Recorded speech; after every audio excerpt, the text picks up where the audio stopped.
In today's video, I'm going to share suggestions on how you can use large-scale fabric prints.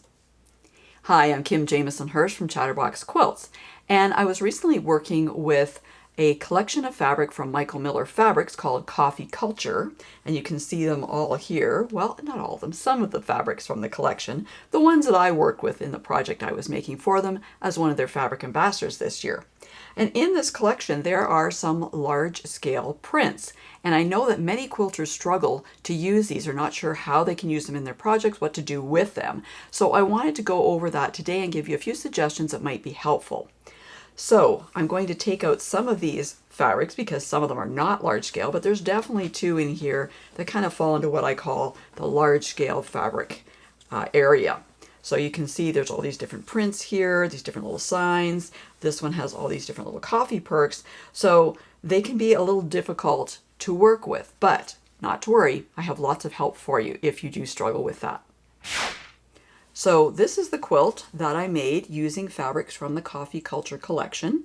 I call this Best Way to Start Your Day because it's full of coffee motifs.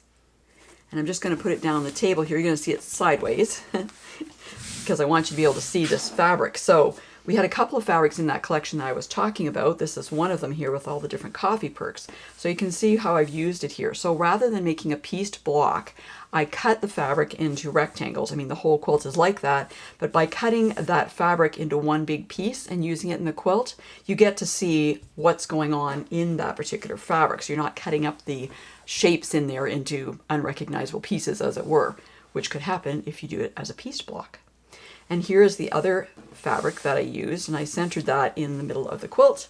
It's the centerpiece. It's the only block that is using this fabric because I wanted to highlight it. Again, you can read the different little signs on here, whereas if I had cut it up into smaller pieces, you might only get, calf or outlaw or, parts of the words, which would look maybe a little strange. So that's the first suggestion. Don't cut the fabric up small. Use it in a large block just as it is. Don't cut it up. Don't piece it. Just showcase that fabric by putting it entirely by itself in a block. Now let's talk about suggestion number 2. Something else you can do with this type of fabric is to fussy cut it.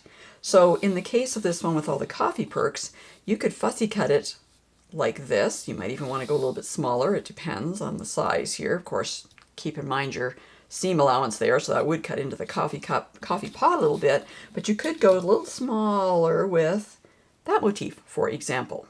So you could actually go in and fussy cut parts out of the fabric if you wanted to do that, and that would be in the case where you're doing a pieced block, but the centerpiece is from this type of fabric, and then you're using other ones to go around it to create the rest of the pieced block.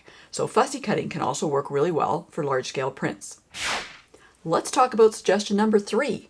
So suggestion number 3 involves sort of fussy cutting, I guess, but really close fussy cutting. So it's actually taking a motif. So let's say I'm using this particular one here, and I like to do raw edge applique. So I would put some fusible web on the back of this, and then I would cut it out, and then I could actually fuse it down to a piece of fabric or onto a quilt. Maybe the quilt already is put together and you're just adding some applique accents to it. So you can cut out these little motifs and fuse them down and use them as applique. So that's quite fun as well. In this particular one, I've got the little blue coffee perk here. I could cut out the little red cup. I could have the blue coffee perk. The little red cup would be kind of fun.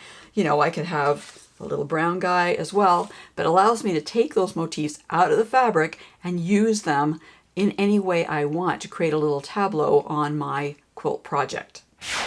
So now that you've used the fabric as is as a big piece and you fussy cut it, maybe you've cut some appliques out of it, there's not much left of the fabric. So what can you do? Well, you can use that fabric for scraps. And what's really cool about these types of fabric is that when you go down to smaller scrap pieces, all you see is color. So that's the fun of using fabrics in scrap projects, is you're not going to see that it was a coffee perk. What you will see is that there is some nice blue fabric or maybe some green color on that fabric. So when you cut them down to smaller pieces, you can't really tell what they were, but you can just see the color in them. Now, if you have something like this, you can tell what it is, of course, but still, If you get them smaller, so if you like to do crumb fabric, and if you don't know what that is, check above and in the description below because I have a video on how to create crumb fabric using very small pieces.